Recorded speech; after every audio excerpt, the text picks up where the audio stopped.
સુરતના સેવાડા નાકા નજીક સેતુબંધ વિસ્તારમાં શ્રીરામ કાર વોલ્ટ ખાતે અચાનક આગ લાગવાની ઘટના સામે આવી છે, જેના કારણે આસપાસના વિસ્તારમાં ભારે અફરાતફરી મચી ગઈ હતી।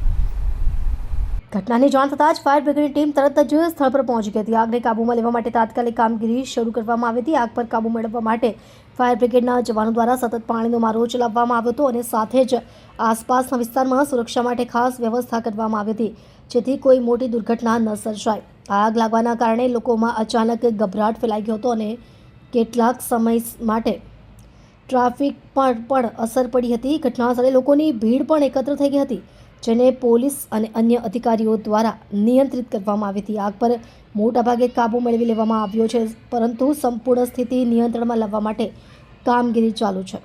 સદનસીબે આ ઘટનામાં કોઈ જાનહાનિની માહિતી સામે આવી નથી, પરંતુ સંપત્તિને નુકસાન થવાની શક્યતા વ્યક્ત કરવામાં આવી રહી છે। આગ લાગવાના ચોક્કસ કારણો હજુ સુધી સામે આવ્યા નથી। પ્રાથમિક અંદાજ મુજબ કોઈ તકનીકી ખામી અથવા શોર્ટ સર્કિટ કારણ બની શકે છે, પરંતુ સત્તાવાર રીતે કંઈ કહેવામાં આવ્યું નથી। ફાયર બ્રિગેડ અને સંબંધિત વિભાગો દ્વારા આ ઘટનાની તપાસ શરૂ કરવામાં આવી છે।